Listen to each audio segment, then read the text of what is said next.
Una disculpa, la sesión estaba programada para ahorita a la 1 de la tarde y por ahí me entretuvieron un poquito en el CUCS en un trámite por ahí que andamos haciendo, pero ya estamos aquí listos. Entonces, vamos a revisar el día de hoy, nos pidió el doctor Alejandro Barrón, el tema sobre lactancia materna y alimentación complementaria, ¿no? Entonces, bueno, realmente son dos temas grandes. Seguramente cada uno de ellos podría requerir 1 o 2 sesiones. Pero bueno, vamos a tratar de revisar los puntos más prácticos para ustedes. Y por favor, si tienen alguna duda, por ahí la van anotando y al final de la presentación, con todo gusto podemos comentar sus dudas o algún aspecto que ustedes quieran discutir sobre estos temas. Entonces, por aquí les voy a compartir la pantalla y vamos a iniciar entonces con el tema.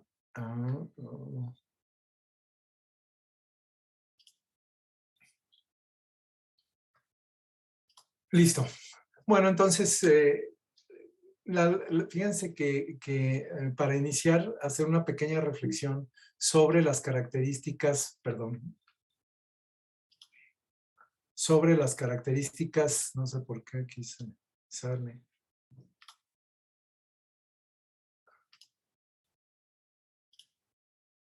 Sobre las características de la alimentación en los primeros 2 años de la vida. Aquí dicen el primer año de la vida, pero realmente permea hacia los primeros 2 años de la vida. Realmente la alimentación en esta etapa de la vida es única en la vida de un ser humano, por diferentes motivos. Número uno, porque los seres humanos, los niños en esta etapa de la vida, durante 6 meses por lo menos, pueden crecer recibiendo únicamente alimentación láctea, idealmente al pecho materno o con sucedáneos de la leche materna. De posterior a esto, inicia el periodo de introducción de alimentos complementarios, que también es algo que se ponen en contacto por primera vez los niños, que es un proceso que requiere tiempo y que es progresivo y que va desplazando progresivamente, valga la redundancia, a la alimentación al pecho materno, ¿no? Hasta que finaliza esta etapa en que el niño pues prácticamente ya está incorporado a la dieta familiar. Eso no vuelve a ocurrir en ningún momento de la vida, ¿no? O sea, nunca volvemos a depender de la leche o vivimos ese proceso de introducción de alimentos diferentes a la leche. Entonces aquí es importante que ustedes recuerden estas 3 etapas. Primer periodo de lactancia, que nos vamos a ocupar el día de hoy, donde la leche es la única fuente de nutrimentos, la leche materna, ya habíamos comentado, leche humana o fórmulas lácteas. Un periodo de transición en el que se introducen en forma progresiva alimentos especialmente preparados para lactantes, que se conoce el momento de su introducción, hablando de términos, se conoce como lactación, pero todo este periodo de tiempo se conoce como el periodo de introducción de alimentos complementarios, bueno, pues que termina con el periodo de alimentación modificada, donde se ofrece ya al lactante los mismos alimentos que consume la familia, bueno, pero seguramente modificados en consistencia o en algunos aspectos de preparación y que viene a concluir entre los 18 y 24 meses de edad. Entonces, vamos a dividir el tema. Primero vamos a revisar la lactancia materna y posteriormente los aspectos relacionados con la ablactación o la alimentación complementaria. Fíjense que también este es un concepto muy importante cuando ustedes evalúen lactantes particularmente, que si lo recuerdan, la etapa de lactante comprende de la etapa de recién nacido a los primeros 2 años de la vida. Entonces, en este periodo de tiempo, los niños necesitan consumir alimentos con frecuencia. Fíjense que las demandas de energía de un ser humano son más elevadas en esta etapa de la vida. Un lactante en los primeros 4 o 6 meses de la vida puede requerir 100, 110 kilocalorías por kilo por día, ¿no? Lo cual es lo más elevado que se llega a consumir en toda la vida, ¿no? Ya los adultos, bueno, a veces se puede calcular por peso corporal o como consumo total de energía, pero pensemos que nos comemos unas 30 calorías por kilo por día, ¿no? Así una persona de 70 kilos, pues con 2100 calorías tiene, ¿no? Pero fíjense, los niños hasta 110 calorías por kilo por día, ¿no? Por eso los niños necesitan consumir en esos momentos alimentos con frecuencia para cubrir precisamente esa demanda de energía. Pero no solamente deben de comer con frecuencia, sino que los alimentos deben de ser de elevada densidad de energía y de nutrimentos. Pues para cumplir precisamente con estas demandas de crecimiento, que por cierto también es la etapa de mayor crecimiento de toda la vida, ¿no?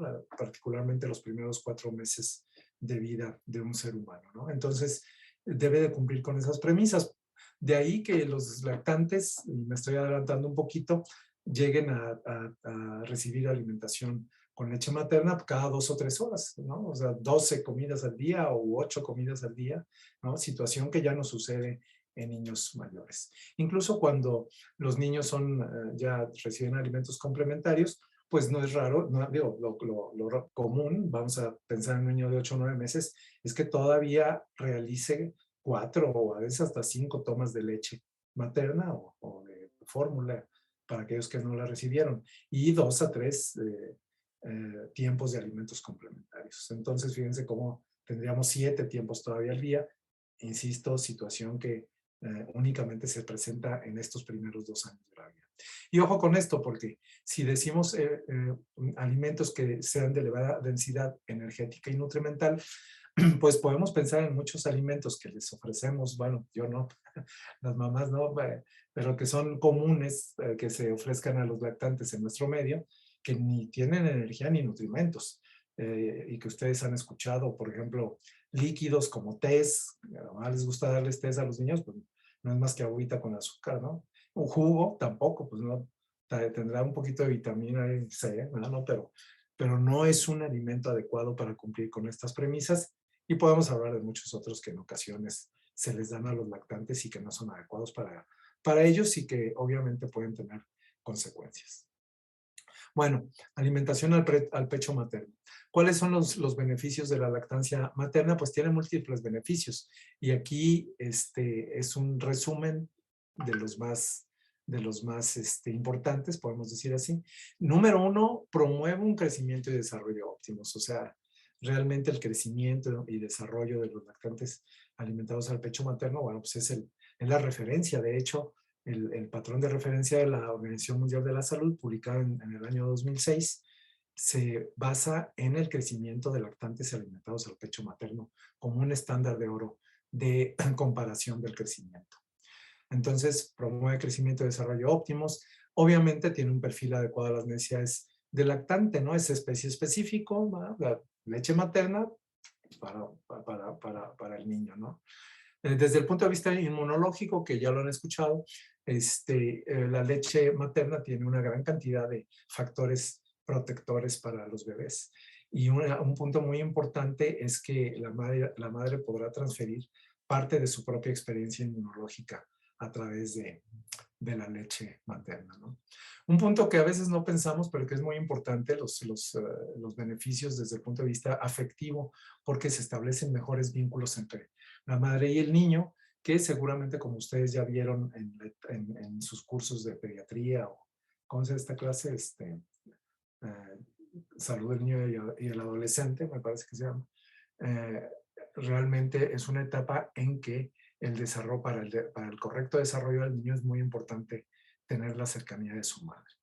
Es el inicio de una alimentación saludable, ¿no? Porque pues tiene también en este sentido, se ha demostrado que se fomentan desde esos momentos mejores hábitos de alimentación en comparación de aquellos que reciben fórmulas. Por decir un ejemplo, el niño, aquí uniendo el siguiente concepto que es formación de hábitos de alimentación, el niño que se alimenta al pecho materno dice hasta qué momento, ¿no? O sea, deja de succionar o voltea la cara, suelta el pecho de su mamá y ya, ¿verdad? Sin embargo, si una mamá piensa que le debe dar 5 onzas a su hijo de biberón, pues se las da y a veces el niño ya no quiere y hasta que se las acabe, ¿no? Entonces, fíjense cómo el niño decide y desarrolla mejor los reflejos o las sensaciones de saciedad en ese sentido. La leche materna no tiene el mismo sabor. en todas las tetadas, depende también de lo que coma la madre. Entonces, el niño empieza a probar sabores diferentes a través de la alimentación al pecho materno, situación que no sucede con la fórmula, porque saben, tienen un constante. Desde el punto de vista económico, bueno, pues un niño ya de 3, 4 meses se podrá tomar unas 2 latas de leche a la semana y hay fórmulas caras, ¿no? 300 pesos la lata, por ejemplo. Entonces, fíjense, para una familia que no tenga recursos suficientes, pues 600 pesos semanales, que 2,500 al mes, más los biberones, y las vueltas a la farmacia, pues desde el punto de vista económico también es importante y como ustedes ya saben, se suprime la ovulación mientras se mantiene la lactancia exclusiva. ¿Qué condiciones debe tener un recién nacido para ser alimentado al pecho materno? Bueno, pues digo, un recién nacido sano de término, pues todos están preparados, ¿no? Cuenta con los reflejos que le permiten buscar, recuerdan ustedes, reflejo de búsqueda y succión, reflejo de succión, el pecho de su madre, ¿no?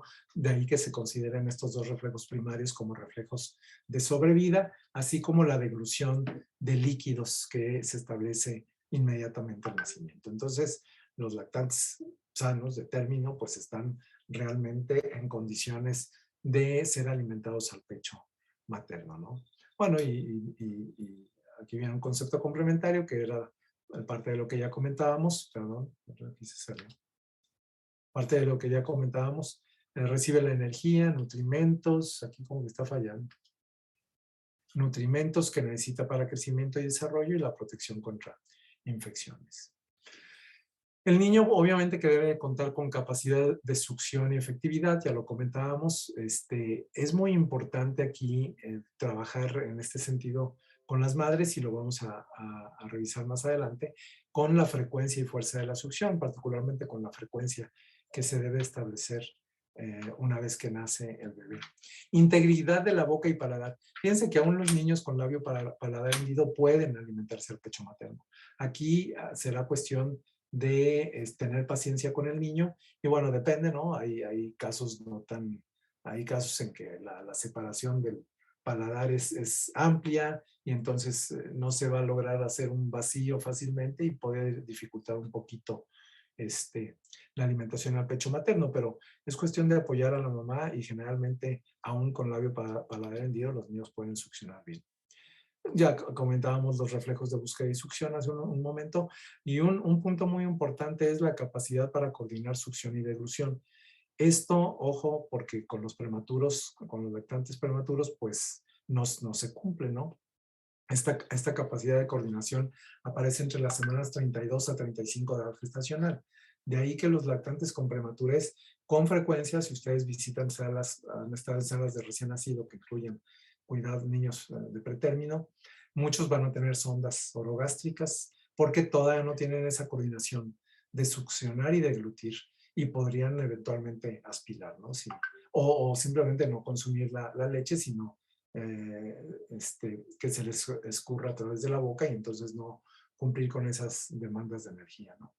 Madura alrededor de la semana 37. Sin embargo, si nos damos una vuelta a los cuneros donde se atienden recién nacidos con prematurez, más o menos, depende de cada niño, que tenga o no tenga patologías, pero más o menos alrededor de la semana 35 ya podemos probar con succión y deglución por parte del niño y retirar las sondas. Insisto que depende de las condiciones de cada bebé.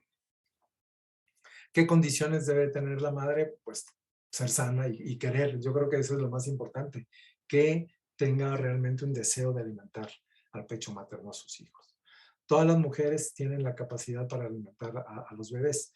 Regularmente los pezones presentan una proyección y elongación que los prepara para la lactancia y esto si ustedes revisan mujeres durante el embarazo, eso la madre lo puede percibir ya desde las últimas semanas del embarazo, ¿no?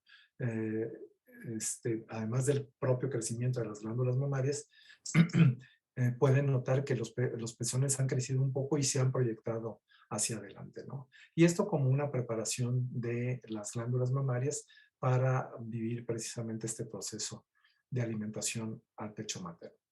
Señalar que no existe asociación entre el crecimiento de los pechos durante el embarazo y su capacidad para producir leche, porque gran parte del crecimiento de las glándulas mamarias en el embarazo, no todo, pero es la acumulación de grasa, como sucede en otras partes del cuerpo de la madre, como reserva de energía, y no es precisamente conductos galactóforos. Entonces, las madres, todas las madres, pues en este sentido, pueden estar capacitadas para producir leche, ¿no? Aquí es muy importante nuestra participación, en el sentido que debemos de apoyar a las madres, señalando la importancia de la lactancia y dándole seguridad a las madres. Muchas madres, particularmente las madres de primer embarazo y que no tienen la experiencia de haber alimentado al pecho materno a un bebé, bueno, pues van a tener dudas, ¿no? Obviamente, pero para eso pues estamos nosotros para poder orientarlas. Claro que ustedes, pues como médicos en formación, vamos a revisar hoy brevemente, pero deben de conocer cuál es la técnica de alimentación al pecho materno y cuáles son las características de los bebés, porque pues si nos pregunta algo y no sabemos por ahí, pues nada más vamos a desorientar a los bebés, ¿no? Simplemente lo que les estaba comentando, cada cuándo debo de alimentar al niño, a reconocer señales de apetito y saciedad, cuántas veces espera que orine, si el niño está llorando, si el niño se puso amarillo, bueno, qué posición es más adecuada, en qué momento, en qué lugar, etcétera, ¿no? Entonces, cómo identificar si el niño se está llenando. Pero si nosotros no apoyamos a la madre resolviendo este tipo de inquietudes, pues es más fácil. Lo que va a hacer la madre es comprar por ahí un biberón y le va a dar alimentación con fórmula lácteas. Bueno, aquí dice instruirla respecto a una técnica correcta, que insisto, vamos a revisar brevemente. Concepto importante, el de la lactogénesis 1, lactogénesis 2. La lactogénesis 1, perdón, se refiere a la capacidad que adquiere la glándula mamaria para sintetizar leche. Disculpen.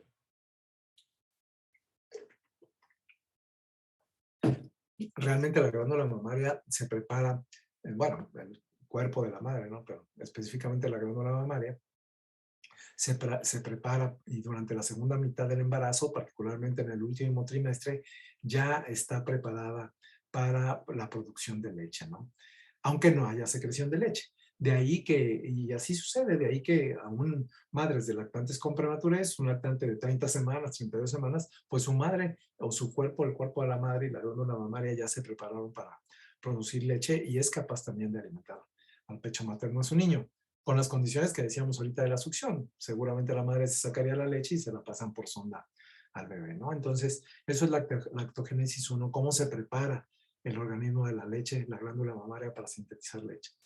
Y la lactogénesis 2, bueno, ya es el inicio de la producción y extracción de leche después del nacimiento, ¿sí? Momento en que disminuye la concentración de progesterona, inicia la succión por parte del bebé y entonces ya hay producción y excreción de leche desde el primer día de vida extrauterina de los niños.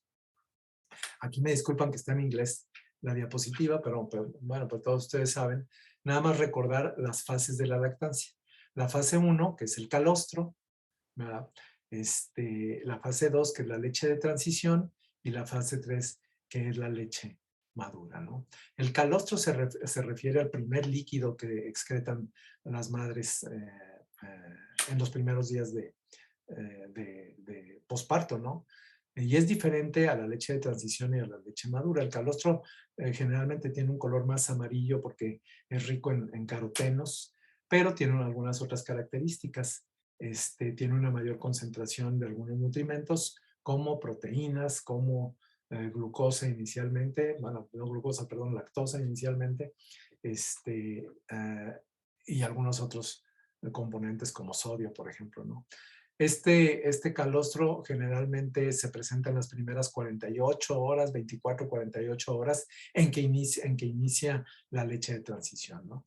Aquí dice, bueno, está dirigido a las madres, tendrás leche de transición del día 2 al día 5 después del embarazo hasta las 2 semanas después del parto, ¿no? Después del parto, perdón.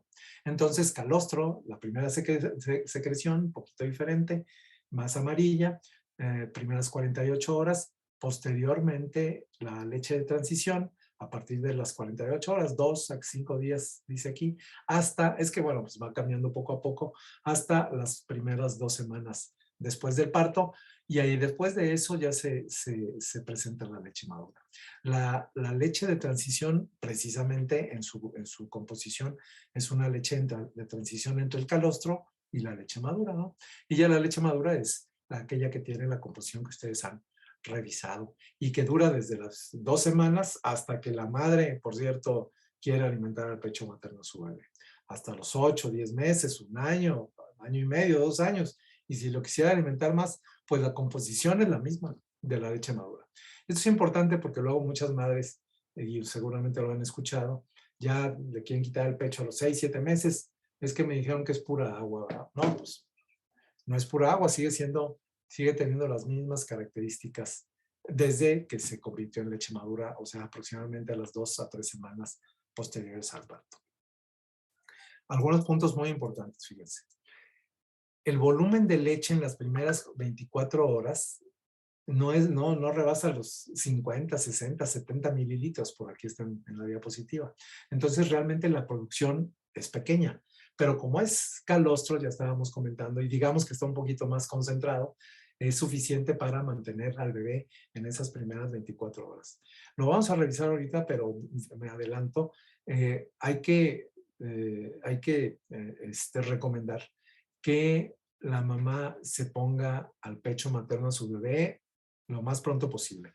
Hay estudios que demuestran que, o sea, la Organización Mundial de la Salud recomienda que se coloque al pecho materno al bebé en la primera hora de vida, ¿verdad? Para que empiece el niño a succionar el pecho de su mamá y precisamente empiece a estimular la eyección de leche por parte de la glándula mamaria, ¿no? Entonces, el niño, hasta la madre les puede decir, no, pues comió muy poquito, pues sí, y yo no siento gran cosa, ¿no? Pero sí nota, por ejemplo, que en los labios del bebé, o sea, nota la leche en los labios del bebé, o puede llegar a escuchar la succión por parte del bebé, pero realmente es una cantidad pequeña, ¿no?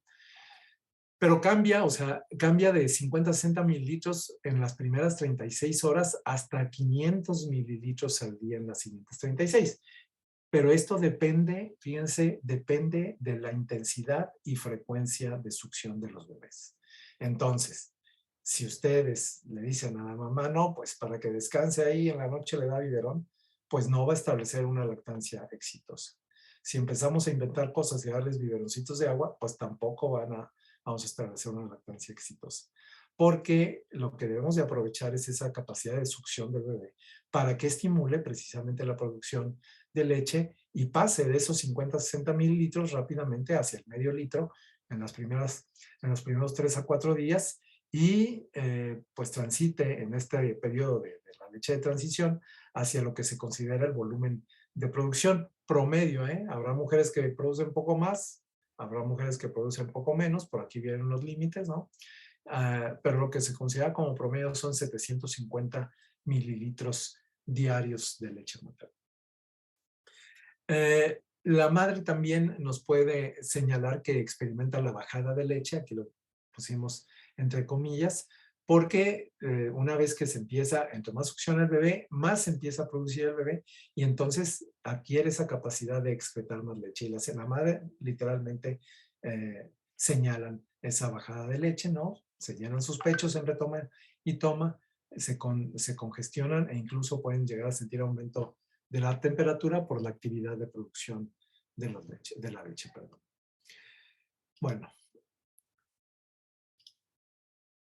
Bueno, esto era lo que les estaba comentando, ¿no? La succión temprana y frecuente del bebé desde las primeras horas de vida se relaciona con mayor cantidad de leche, mayor producción de leche hacia los 5 días de vida. Y obviamente mejor establecimiento de la lactancia con adaptación de la madre y el bebé. Esos primeros 48 horas, 72 horas, 2 a 3 días son clave para que se establezca en forma adecuada la alimentación al pecho materno y esta sea exitosa.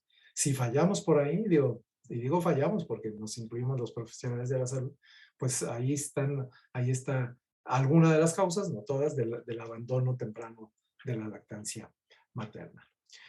Respecto a la madre, ¿qué condiciones podrán retrasar o dificultar la lactancia? Retención de fragmentos De placenta, ¿no? Que en ocasiones, pues, queda algo por ahí porque no disminuye la secreción de progesterona. Madres con algunas patologías como diabetes pueden también retrasar o dificultar la lactancia, la presencia de obesidad, particularmente cuando es importante, síndrome de ovario poliquístico, mujeres primíparas, ya lo comentaba hace rato, en presencia de estrés o trabajos de parto prolongado, ¿no?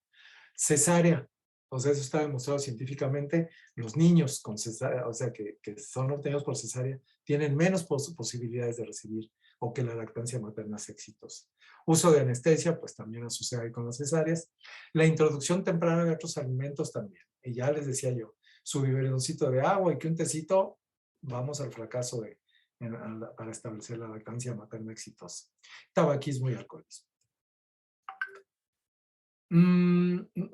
Bueno, parte de esto lo hemos estado comentando, ¿no? Después del cuarto día, que estamos ya en esa etapa, pues ya donde se está produciendo una mayor cantidad de leche, el mantenimiento va a depender del estímulo de la succión del recién nacido y de la efectividad con la que logre extraer la leche, ¿no? Entonces es importante recalcar estos aspectos que hemos comentado y una buena técnica. Recordemos, porque nos pueden preguntar cada cuándo la madre les va a preguntar, deben de acercarse para alimentar a sus hijos, pues puede ser cada 2 o 3 horas. O sea, si a las 2 horas el niño está dormido, pues que lo deje dormido. Pero ya después de 3 horas, idealmente no dejar pasar el tiempo para que el niño vuelva a succionar y se estimule la producción de leche. Ya comentábamos la succión vigorosa, estimula la secreción de prolactina y oxitocina para la producción y excreción de leche. Y bueno, esto también es algo que se ha señalado que incluso las madres al oler o tocar a su bebé o escuchar el llanto del bebé empiezan a secretar leche. Por el contrario, esta secreción de oxitocina se inhibe por la presencia de estrés o dolor. Aquí madres, imagínense, primigestas, cesárea, está con el dolor, estresada, no le puedo dar leche, esta bebé está llorando. Híjole, o sea, si no actuamos en forma prudente y efectiva, muy fácilmente las madres les van a dar alimentación con fórmulas a los bebés. Muy bien, entonces, ¿cuáles son las recomendaciones para la lactancia materna? Se recomienda lactancia materna exclusiva durante 4 meses por lo menos e idealmente durante 6. Aquí, ojo, voy a cambiar aquí la diapositiva porque realmente se recomienda la lactancia materna exclusiva por 6 meses. Lo que pasa es que algunos organismos internacionales la recomiendan por 4 a 6 meses, pero la Organización Mundial de la Salud y aquí en México y por numerosas causas, debemos de recomendar la lactancia materna exclusiva durante 6 meses. Y se puede continuar hasta los 24 meses, o más si quiere la mamá, pero ya junto con alimentos complementarios. Se debe ofrecer a libre demanda. Ojo, aquí dice cada vez que el bebé muestre signos de tener hambre. Y lo más frecuente es que sea cada 2 o 3 horas, ¿no? En el día y en la noche. Aquí es muy importante que le indiquemos a la mamá que ofrecerá libre demanda cada vez que el bebé muestre, aquí dice, signos de tener hambre, que no es igual a cada que el bebé esté llorando, porque el bebé puede llorar por múltiples causas, ¿verdad? Porque está mojado, porque se evacuó, porque tiene frío, efectivamente porque tiene hambre, simplemente porque quiere llorar, ¿verdad? O sea, el llanto es parte de la actividad habitual de los niños en esos momentos, entonces puede haber muchas causas de que el niño llore. Entonces no se trata que le dé cada que llore, sino cada que el niño tenga deseos realmente de comer, ¿no? Porque luego se vuelve pues un caos ahí con cada que llora le quieren estar dando pecho materno. Otro punto importante, que le ofrezcan un pecho sin restringir el tiempo que lacte de él. Generalmente el niño va a durar 10 minutos, máximo 15 en cada pecho. Y posteriormente le ofrecen el otro, ¿no? Entonces ya la mamá le dio de un pecho, lado derecho, vamos a suponer, a los 10 minutos, 12 minutos el bebé suelta porque ya succionó la leche que tenía el pecho y la mamá se lo pasa al otro pecho, ¿no? Entonces, el niño ahí a lo mejor se llena antes de los 10, 12 minutos que había succionado en ese pecho y no lo vacía completamente. De ahí que la siguiente tetada debe de iniciar en el pecho que tomó al último, porque fue el que vació con menor intensidad, ¿no? Entonces, y hacerlo así en forma alterna. Bueno, Doctor, tengo una duda. Sí. ¿Cuáles serían como esos signos de hambre que no Ah, incluyan?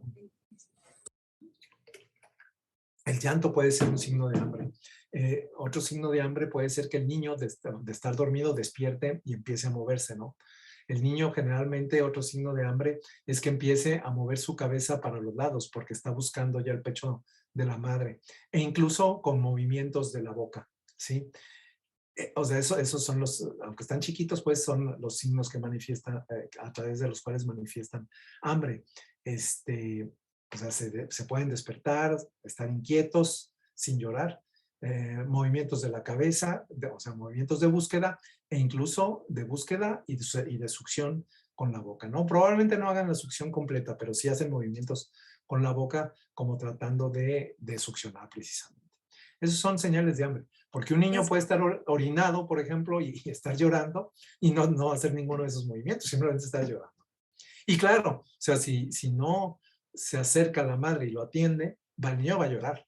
Ahora hay niños más llorones que otros, ¿no? A lo mejor no desde que despierta con hambre y empieza a llorar, pero empieza a hacer el resto de signos. Gracias. Bien, con gusto.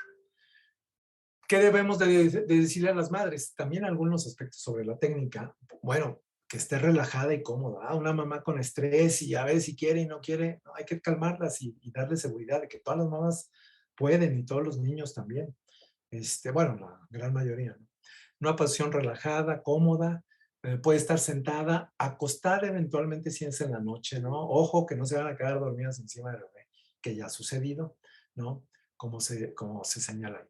No dice aquí, pero deben de estar en un sitio confortable, ¿verdad? A lo mejor en su habitación, en una sillón o silla cómoda, donde puedan estar también, además de alimentar al pecho materno a sus niños, puedan estar, lo digo entre comillas, descansando y en buenas condiciones, ¿no? En una habitación iluminada, ventilada, bueno, o sea, y en una situación que no sea de estrés. Acomodar el cuerpo del bebé al frente al de la mamá, inclinado el bebé en su brazo y con la boca a la altura del pezón. Parece como muy, muy lógico, ¿no? Pero hay que decirle a la mamá, ¿no? Cómo sostener a su hijo, cómo acostarlo en su brazo, ¿no? Y con la boca a la altura del pezón.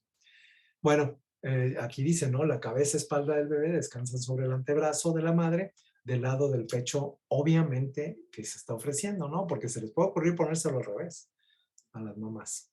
Luego la mamá deberá tomar su pecho y ofrecérselo al bebé. Aquí dice en forma de C, o sea, en forma de C la mano, ¿no? Para acercar el pecho al bebé, ¿no? Pueden estimular el reflejo de búsqueda si el bebé todavía no anda en esas que estábamos comentando, tocando el labio inferior del bebé con su dedo o con el propio pezón. Entonces el bebé va a empezar a buscar el pezón de la madre y entonces ya introducir la areola y el pezón cuando abra la boca. Ojo, la areola y el pezón, no nada más el pezón. Si introduce nada más el pezón, el bebé o sea, se va a desesperar y va a llorar. Y también, así como señales de hambre, señales de saciedad. El bebé suelta el pezón cuando está satisfecho o ha extraído la mayor parte de la leche. Entonces, si ya soltó el pezón, ¿verdad? Y a lo mejor ya no quiere comer, la madre le puede volver a ofrecer, a lo mejor lo toma tantito y lo vuelve a soltar. Hay que reconocer también las señales de saciedad. ¿Cuáles son indicadores? Ahorita vamos a ver una foto de la posición. ¿Cuáles son los indicadores de lactancia exitosa? O sea, ¿cómo sabemos que le está yendo bien? La mujer siente la bajada de leche entre los días 2 y 4 de vida del bebé, ya lo comentamos hace rato. Amamanta 8 a 12 veces al día a su bebé, hasta la sexta o octava semana, o sea, hasta el mes y medio y 2 meses. ¿Qué es pesado? Pues yo creo que sí, ¿va? O sea, yo, mamás de pacientes o compañeras mías me han dicho que es pesado, pues, pero le están regalando 2 meses, bueno, los papás les regalamos toda la vida a los niños, a los hijos, pero le están regalando 2 meses de su atención, de sus desveladas al bebé, pero es un beneficio incomparable, ¿no? Entonces, 8 a 12 veces, más frecuentemente 8 veces. Amamanta al niño de forma exclusiva y el bebé se siente satisfecho. Es importante. Fíjense, el bebé orina 6 o más veces en 24 horas a partir del sexto día de vida. Esto es importante, porque niños que no reciben cantidades suficientes de leche materna se pueden deshidratar, particularmente en los primeros días de vida. Entonces hay que tener cuidado con eso. Pero fíjense, a partir del sexto día, antes de eso, el bebé orinará 4 veces, ¿verdad? Pero sí hay que documentarlo con las madres. La apariencia de la orina es transparente, evacúa 4 veces al día a partir del cuarto día de vida y hasta que cumple más o menos 4 o 6 semanas. El bebé, de hecho, puede evacuar hasta con cada tetada, ¿eh? Y no es diarrea, porque luego por eso le quitan la alimentación al pecho materno. Ya no le cayó bien y vamos quitando la leche materna. Los bebés tienen el reflejo gastrocólico muy presente, entonces toman leche, se distiende el estómago, presiona el colon y hacen popó. Eso es muy común y no quiere decir que tengan diarrea. Las heces son sueltas, entre comillas, o sea, son aguadas, con grumos, pueden ser grumos blancos, color amarillo mostaza. Recuerden, seguramente lo vieron en crecimiento y desarrollo, el bebé no pierde peso en los primeros días de vida, pero no pierde más de 8% de su peso en la primera semana de vida y lo recupera al finalizar el primer mes de vida. Aquí yo subrayaría esta. ¿Cómo sabemos si el niño consume lo que debe consumir de leche? El crecimiento y desarrollo son adecuados. Y eso se los van a preguntar. El niño ya tiene un mes, mes y medio. Oiga, doctor, ¿y cómo sé que el niño está recibiendo lo suficiente? Si está creciendo y desarrollándose bien, obviamente que está recibiendo lo suficiente. Bueno, y también la madre se siente confortable, no presenta dolor, grietas sobre los pezones o síntomas de mastitis. ¿Cómo podemos clasificar a la lactancia materna? En lactancia materna completa o parcial. Completa, exclusiva, cuando no se ofrece ningún otro alimento, sólido o líquido, y casi exclusiva si se ofrecen otros líquidos como agua, té, jugos, que no debe ser, o algunos suplementos en gotas, ¿no? Pero entonces, completa es puro pecho materno, exclusiva o casi exclusiva, y parcial cuando se ofrece al menos un biberón, que es muy común, que las madres le dan pecho y biberón, pues ya no es lactancia materna completa, ¿no? Sino es lactancia materna parcial. Y la parcial, a su vez, cuando toman pecho y bibi, se puede dividir en predominante, intermedia o baja, dependiendo de qué tanta fórmula debe haber. Predominante si la fórmula láctea representa menos de 20% de la alimentación. Intermedia entre 20 y 80 y baja si casi toman pura fórmula y ahí le da una toma al día, ¿no? Al bebé nada más. Rápidamente, esta es la composición de la leche humana y la leche entera de vaca, nada más para que vean las grandes diferencias, porque luego hay bebés que les dan leche entera de vaca chiquitos, ¿no? 4 o 6 meses. Vean el triple de proteínas, la leche de vaca, una proporción diferente de proteínas del suero y caseína, tiene menos lactosa, las grasas más o menos la misma cantidad, pero el tipo de grasas es muy diferente. La leche entera de vaca, pues mucho más calcio y fósforo que la leche humana, entre otras diferencias. Y nos vamos rápido para no consumirnos el tiempo y alcanzar a ver lo de la alimentación complementaria. Los hospitales amigos del niño y de la madre son aquellos que apoyan la lactancia y que tienen estos 10 pasos y que se siguen en los hospitales, ¿no? Contar con normas, procedimientos, capacitación al personal y a las embarazadas, inicio temprano de lactancia, educación, no usar fórmulas, alojamiento conjunto, alimentación a la gran demanda, grupos de apoyo, ¿no? Bueno, me voy rápido. En México, por si les preguntan, ¿cuáles son los reportes de lactancia materna exclusiva en los primeros en menores de 6 meses? La encuesta nacional de nutrición de 2018 reportó que 28.6% de los niños en México, de los entrevistados menores de 6 meses, cumplían en ese momento de la entrevista con lactancia materna exclusiva, ¿no? Aumentó respecto a la encuesta de 2012, ¿no? Y es más común en medio rural que en medio urbano. Y aquí, fíjense, hay algunos de los motivos. Esta no es de la encuesta nacional, pero de 2012. A las mujeres que no les daban pecho en ese momento, oiga señora, ¿y por qué no le da pecho a su hijo? Fíjense, no tuve leche, o sea, no es cierto, o sea, no supo cómo darle. El bebé no se llenaba, pues, eventualmente, ¿eh? No es común, pero puede suceder. La leche estaba delgada, no, pues, o sea, no hay leche, no sé qué esperaba ahí ese grupo de madres, mi leche no sirve. O sea, si se fijan, la causa más frecuente por la que no le daban pecho materno ¿qué es? Pues que nadie apoyó a la madre para resolver sus dudas sobre la alimentación al pecho materno. Bueno, aquí pues sí sucede, ¿no? La mamá está enferma, El bebé no quiso, pues tampoco, ¿no? Imagínense que van a saber los recién nacidos que hay otras opciones de alimentación, ¿no? No me gustó, pues muy respetable, ¿no? La madre toma algún medicamento, el bebé estaba enfermo, estas sí son ciertas, ¿no? Pero fíjense la idea, la fórmula es mejor. Le dieron fórmula en el hospital y ya no quiso leche materna. Entonces, como vemos, muchas de las causas por las que no alimentan al pecho materno realmente no son justificables, ¿no? Y algunas otras que por aquí refirieron las madres, incluido la recomendación médica, ¿no? Fíjense, la mamá quería conservar su figura. Por cierto que pierden más rápidamente peso y recuperan su figura las madres que dan alimentación al pecho materno.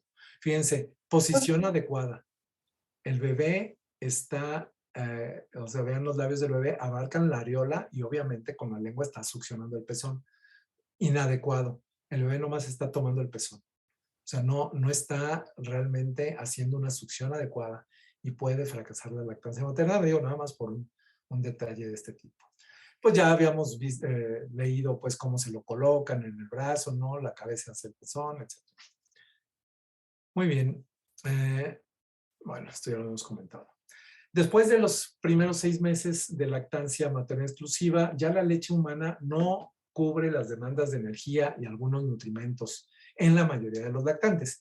Entonces, fíjense cómo aquí también el niño tiene areola y pezón, ¿verdad? Es una técnica adecuada.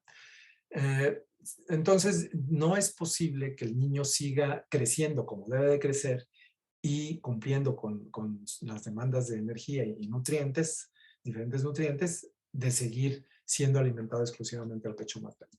Entonces, a partir de los 6 meses, se ha documentado que hay diferentes nutrimentos que deben de ser ya proporcionados no nada más por la leche, sino por alimentos complementarios, que por eso se llama alimentación complementaria, complementa, pero no sustituye a la lactancia materna. Y fíjense esta gráfica. ¿Qué porcentaje de los requerimientos de nutrimentos debe de recibir un niño entre los 6 y 8 meses o 9 y 11 meses a partir de los alimentos complementarios? Por ejemplo, entre los 6 y 8 meses deben de recibir 20 a 25% de energía de alimentos complementarios. O sea, no va a sustituir inmediatamente las papillas la alimentación al pecho materno. Si tomamos esto en cuenta, pues todavía 75-80% de la energía entre los 6 y 8 meses la reciben de la leche materna, ¿no? Ojo, porque luego muchas madres se entusiasman, no, ya le estoy dando sus papillas al bebé y ya como que quieren suspender la leche materna, ¿no? Entre los 9 y 11 meses, todavía 50% de la energía que recibe un bebé depende de la leche y 50% de los alimentos complementarios. Y así para diferentes nutrimentos, aquí hay algunos ejemplos. Señalo algunos de los que pueden limitar el crecimiento de los niños. Proteínas, ¿no? Porque particularmente si no son proteínas de buen valor biológico. Y pensemos, ¿qué les dan muchas veces a los bebés? Pues su papilla, y qué bueno que se los den, pero su papilla de fruta y verdura, pues no, ni frutas ni verduras tienen proteínas de buen valor biológico. Cereales tampoco tienen proteínas de buen valor biológico. Ahorita vamos a ver las recomendaciones. Fíjense la gran dependencia de algunos nutrimentos como hierro y zinc de los alimentos complementarios. Prácticamente el 100% deben de provenir de otros alimentos y no de la leche. Y el zinc, pues 75%. La vitamina D, que ahora se ha vuelto un problema de salud pública, su deficiencia también se debe de aportar a partir de alimentos adicionados. Bueno, son algunos ejemplos. ¿Qué sucede si no le damos estos nutrimentos en alimentos complementarios al bebé? Energía, pues que lo va a tomar de sus reservas. Entonces, el niño se va a empezar a desgastar y va a desacelerar su crecimiento, como se señala aquí en la diapositiva. Ahora, ¿cómo debemos introducir los alimentos complementarios? Ahorita vamos a revisar la guía, pero no es, este punto es importante, no es así como un listado, ahora le toca esto, pues no hay una secuencia universal en el orden de introducción de alimentos, pero sí es fundamental dar al niño los alimentos adecuados, bien preparados y obviamente con la higiene adecuada. Voy a pasar esta. Bueno, me regreso aquí. Entonces, si pensamos en energía, proteínas de buen valor biológico hierro y zinc como nutrimentos limitantes del crecimiento, primero, ¿qué le podemos dar al bebé para que complemente la energía, que en ese momento no va a ser mucha, 20% de sus requerimientos, más o menos, para que complemente en forma adecuada el pecho materno? ¿Cuáles son buenas fuentes de energía y que le podamos dar al bebé? Eh, pues frecuentemente se utilizan los cereales, y ahorita dije que no tenían buena fuente de proteína, ¿no? Pero bueno, frecuentemente se utilizan los cereales o algunos otros alimentos que son buena fuente de energía para iniciar los alimentos complementarios. Ojo, porque han cambiado la normatividad, bueno, ya desde algunos años, pero ahora se trata de introducir en forma más temprana alimentos que les sean buena fuente de proteína y particularmente de proteínas de buen valor biológico, hierro, zinc, calcio. Ahorita lo vamos a revisar, ¿no? Me voy a lo que dice la norma oficial mexicana publicada en 2012. Fíjense, 0 a 6 meses, lactancia materna exclusiva, a libre demanda, obviamente líquidos. 6 a 7 meses, fíjense, cereales, arroz, maíz, cereales infantiles adicionados. Los cereales son muy buena fuente de energía. Acuérdense que del peso seco de un cereal, pues 80-85% son carbohidratos, ¿verdad? O más, 90%. Hay 10% lípidos y 5 proteínas, ¿no? Pero son básicamente carbohidratos que son muy buena fuente de energía. Ya sea cereal preparado en casa o los cereales infantiles comerciales que aquí, aprovechando el vuelo, están adicionados con hierro y zinc. Entonces, ahí le damos también un aporte extra que estábamos comentando que se puede dar. Proteínas de buen valor biológico, pues aquí está la norma oficial mexicana y numerosas normativas internacionales recomiendan ahora la introducción temprana de carnes. Puede ser de cualquier tipo de carne, claro, preparada y presentada de acuerdo a las condiciones del bebé, que sería en purés o papillas, ¿no? Puede ser carne de pollo, de pavo, de res, claro, bien preparada, lo más limpia posible, ¿no? Para ser ofrecida al bebé. Y sí, vienen frutas y verduras, pero no como los alimentos que vayan a resolver el aporte de los nutrimentos que estábamos comentando, pero sí para iniciar los hábitos adecuados de alimentación y ofrecer un poquito más de energía y algunas vitaminas a través de su consumo. Fibra con las frutas y verduras, por ejemplo. Entonces, estos alimentos, y ahorita vamos a decir cómo introducirlos, se pueden ofrecer entre los 6 y 7 meses. ¿Cuántas veces al día? Pues se inicia generalmente con una, ¿verdad? Una vez al día, a ver señora cómo le va, cómo se acostumbra a ver a la alimentación con cuchara, a otra textura, ya no es líquida, como la de gluten, etcétera. Y primero, ya que cumple con un tiempo, seguramente introduciremos un segundo tiempo al día, 3 máximo, realmente 3 generalmente ya es en niños mayores. ¿Y cómo ir introduciendo estos alimentos? Ahorita lo vamos a comentar. Entre los 7 y 8 meses, fíjense, leguminosas como frijol, haba, garbanzo, lenteja, alubia, nuevamente en alimentos machacados, purés, ¿verdad? Para los niños. Recuerden que las leguminosas son muy buena fuente de energía, ¿no? Entonces estamos hablando de energía con los cereales, energía con las leguminosas. También ofrecen un poco de algunos minerales como hierro, particularmente, que no tienen la misma disponibilidad biológica que las carnes, por ejemplo, biodisponibilidad. Y algunos otros nutrimentos también tienen algo de lípidos, las leguminosas, entonces buena fuente de energía. Ya la frecuencia, bueno, más o menos ya 3 veces al día, pues generalmente siguen con purés y papillas. Algunos alimentos se podrán llevar, pero hasta los 8 meses a picados finos. Entre los 12 y 8 meses, derivados de la leche. Seguramente aquí ya el niño toma menos leche. Y una buena fuente complementaria de calcio va a ser los derivados de la leche, como queso, yogur, otros que le pueden dar ese aporte de calcio, fósforo, y la mayor parte de estos alimentos están adicionados con vitamina D, que también ahí lo estábamos mencionando, ¿no? 3 a 4 veces al día. Aquí ya redujo tiempos de alimentación de leche, podemos aumentar tiempos de alimentación complementaria y ya podemos empezar a ofrecer al niño en picados finos o pequeños trozos de algunos alimentos suaves o que tengan agua, como por ejemplo pueden ser pedacitos de manzana, ¿no? Para ver que el niño empiece a manejar estos alimentos. Que, bueno, picado fino desde antes, porque recuerden que la masticación, el niño la empieza entre los 6 y 7 meses, tenga o no tenga dientes. Y ya en mayores de 12, huevo y pescado aquí, el huevo, pues un extraordinario alimento, muy buena fuente de proteínas prácticamente cualquier nutrimento. Pescado, en el caso pues de que culturalmente la familia está acostumbrada a este tipo de carnes. Y más de 12 meses, pues el niño o niña en forma progresiva se incorpora a la dieta familiar, ¿no? Bueno, y ya ha pasado a picados finos, trozos pequeños. Ojo aquí con las carnes, excepto embutidos o carnes frías, porque luego a más de alguna mamá se le va a ocurrir querer darle por ahí jamón o algún otro tipo de estos productos. Entonces, esto es general, ¿verdad? O sea, debemos de platicar con los padres, con la madre más frecuentemente, conocer los hábitos de la alimentación de la familia, qué alimentos tiene disponible para iniciar la alimentación complementaria, entonces ya considerar estos grupos de alimentos para indicar su introducción. Por cierto, lo comento de una vez, porque luego me preguntan, ¿no? Y los alimentos procesados, bueno, particularmente Gerber, ¿no? Que es prácticamente la única marca que hay, pues se podrán dar, yo digo, en condiciones especiales. Vamos a suponer que la madre va a salir con el bebé, van por ahí algún compromiso, ¿eh?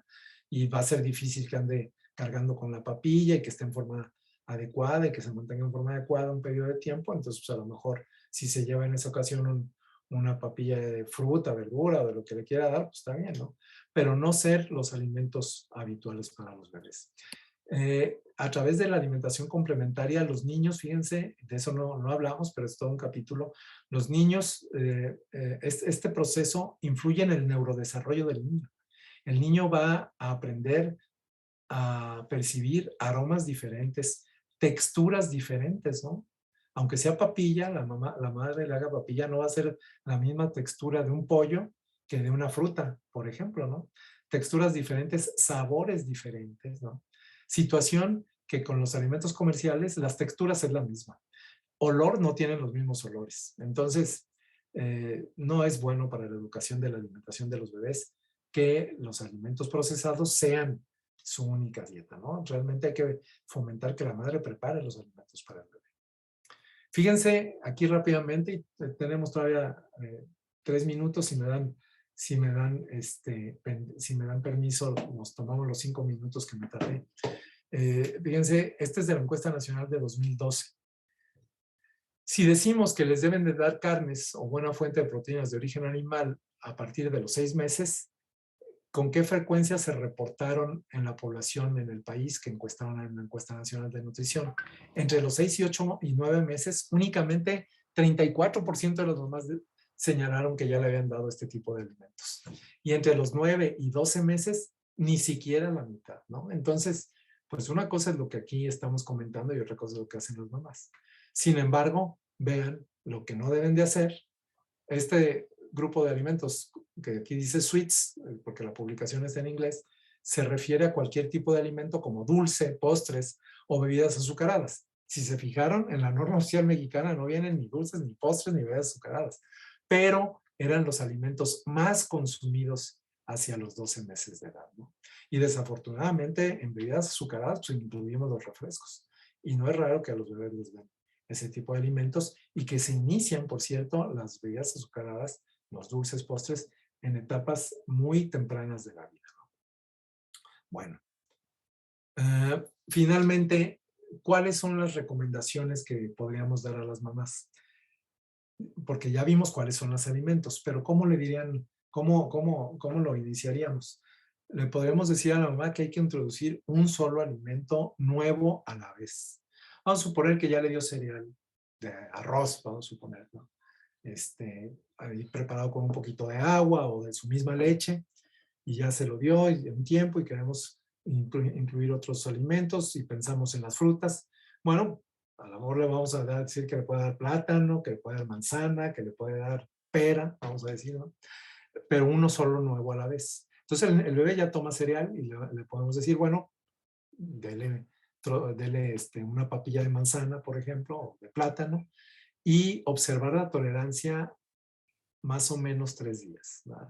Que el niño se acostumbre a la textura, al sabor, ver cómo, si hubo cambio en la evacuación, no hubo ningún aspecto adverso, y ya puede introducir otro alimento, ¿no?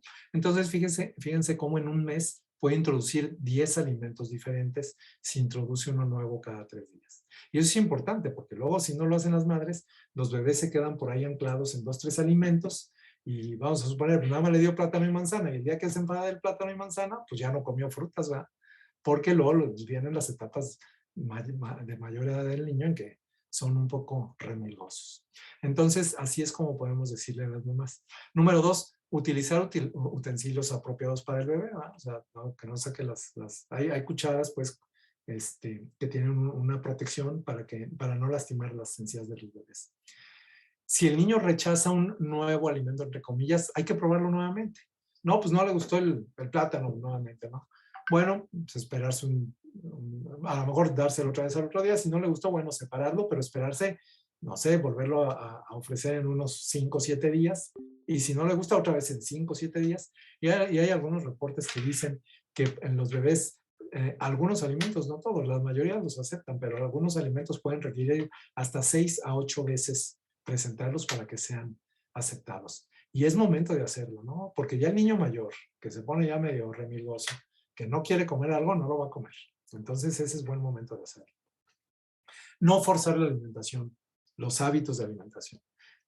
En ese sentido somos iguales, los bebés y nosotros. Yo estoy seguro que ustedes, hay días que comen más y hay días que comen menos. Hay días que tenemos más hambre y otros menos hambre, ¿no? Entonces ahí a lo mejor un niño se come un día medio plátano y el otro día a la mitad ya no quiere, pues hay que respetarlo, ¿no? Hay que respetar la decisión y no forzar la alimentación de los niños.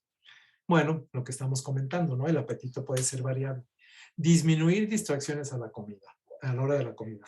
No es posible que la mamá esté dándole de comer al niño porque es momento de convivencia con su niño, de enseñarle, de que incluso que aunque no entienda, y sí entienden, que la mamá platique con el bebé, etcétera, y no lo dudo que vaya mamás que están con la cuchara, con una mano y con la otra mano contestando el chat, viendo ahí el iPad o alguna novela por ahí. Entonces, hay que disminuir las distracciones no solo para el bebé, sino para, en este caso, la mamá. No es necesario agregarle sal o azúcar u otros ingredientes a los alimentos, hay que presentarlos tal como son.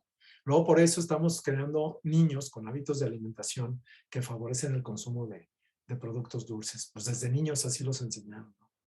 Y recordar, perdón, que la educación para la alimentación inicia en esa etapa. Ya lo comentábamos con la alimentación al pecho materno, que el bebé, ahí inicia su educación, señales de hambre, señales de saciedad, respetarlas, diferentes olores, diferentes sabores, la convivencia con su mamá, todo eso es educación. Y obviamente los alimentos complementarios es educación. Formas, texturas, sabores, olores, tiempos, convivir con el bebé.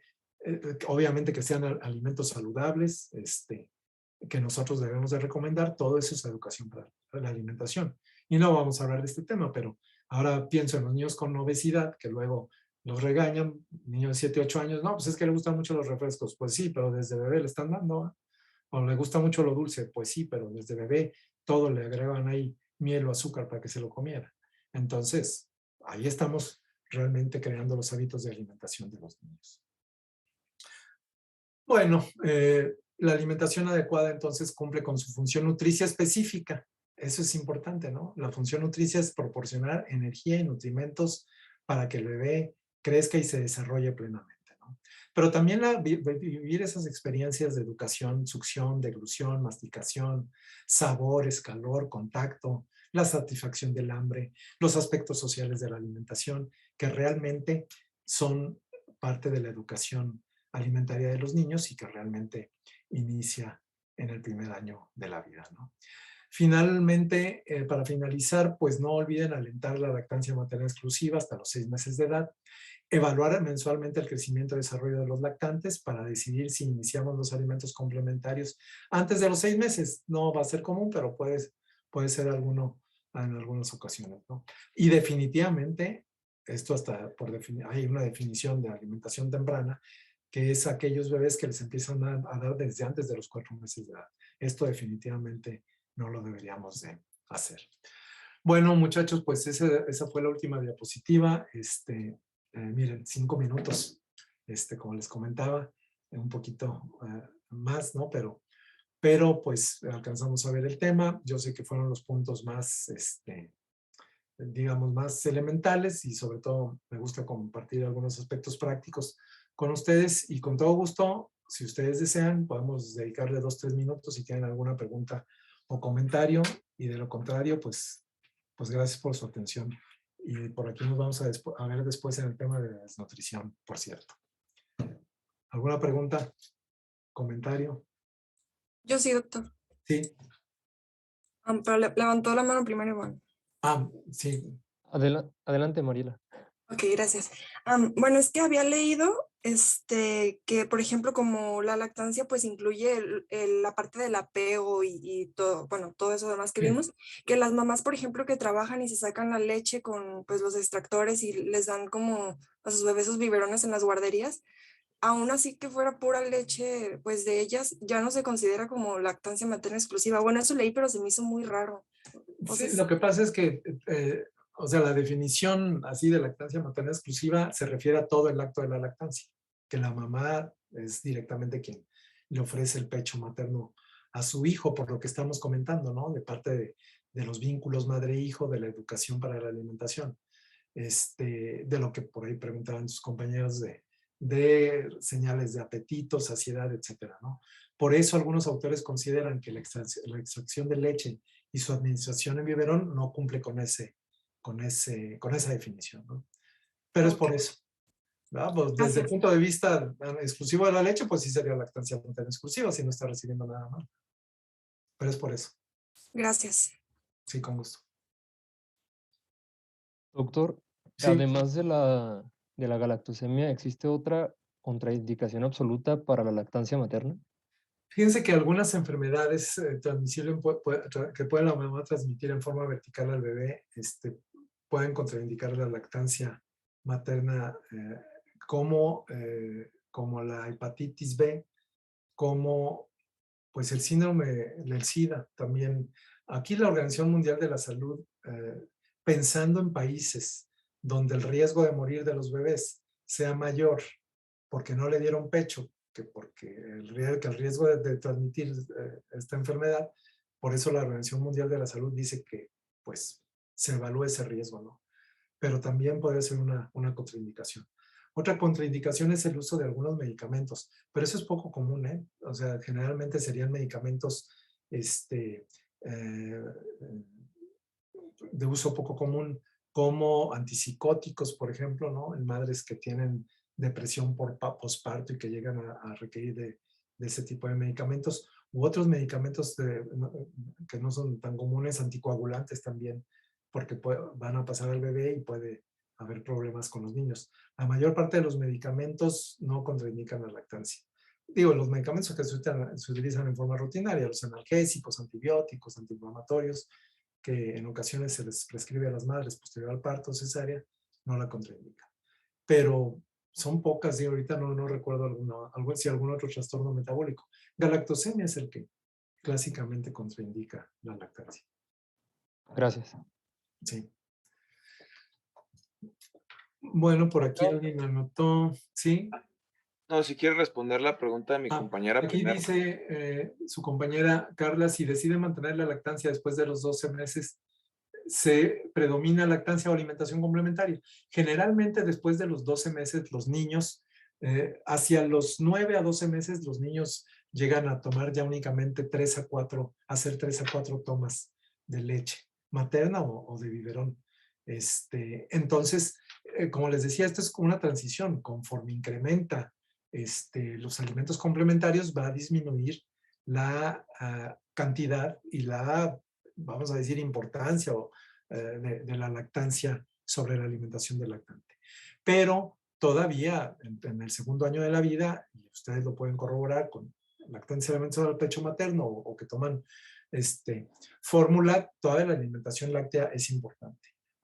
Realizan 2 o 3 tomas de leche al día entre los 12 y 24 meses y todavía la leche proporciona a diferentes cantidades que son importantes de algunos nutrimentos como proteínas de buen valor biológico, energía, sigue siendo una buena fuente de energía y algunos otros, ¿no? Entonces esto es una transición realmente. No podemos así como cómo partir de aquí para acá o de acá para acá. Mariela Guadalupe por ahí había levantado la mano y Sí, después Javier. de la vitamina D también leí que les tenían que administrar a los bebés que estaban recibiendo lactancia materna exclusiva de vitamina D. Fíjense que en México no hay una postura al respecto. En otros organismos como la Academia Americana de Pediatría recomiendan la suplementación a todos los lactantes alimentados al pecho materno a partir de más o menos después de los primeros 15 días de vida y hasta que reciban una cantidad adecuada de vitamina D a partir de alimentos complementarios. La cantidad adecuada los requerimientos en esa etapa son 400 unidades internacionales al día. Entonces, aquí en México no hay una postura en ese sentido. Su servidor, yo sí les recomendaría que a los bebés que se alimentan en forma exclusiva del pecho materno les den su suplemento de vitamina D. 400 unidades internacionales diario. Gracias. Sí, y Javier. Sí, Doc, con respecto a lo que mencionaba acerca de la hepatitis, en la bibliografía que yo consulté, decía que se podía utilizar profilaxis en caso de madres con hepatitis tanto A como B, y Sí. que utilizando esta adecuadamente sí se podía emplear lo que era la lactancia materna. ¿Esto realmente sí se utiliza o ya de plano es un criterio de exclusión? Y si sí se pudiera utilizar, ¿cuánto tiempo antes en el embarazo se tendría que empezar? Disculpa, profilaxis, ¿a qué se refería? Pues aquí menciona textualmente que en la hepatitis A y B se debe indicar profilaxis adecuada para evitar transmisión de la infección y que no contraindica la lactancia materna, pero no me menciona exactamente qué antibióticos, No, digo, no antibióticos, antivirales, sí. antivirales, ajá. Pues no sé si o se podrá referir al hecho que los bebés se reciben inmunización contra hepatitis B o pueden recibirla en los primeros meses de la vida, ¿no? Probablemente a eso se refiere. Realmente no había escuchado este criterio. Hay que revisarlo, Javier, discúlpame. ¿Verdad? Hay que revisarlo a ver qué dice. Les repito que nos vamos a ver otra vez en el tema de desnutrición. Lo voy a revisar y por ahí te contesto. Muchas gracias, Doc. Muy bien, pues si no hay otra pregunta, comentario por ahí, pues me hago saludarles, que tengan un buen día y por aquí nos vemos después. Gracias. Gracias, doctor. Buen día. Gracias, doctor. Doc. Hasta luego. Doc. Gracias, doctor. Gracias, doctor.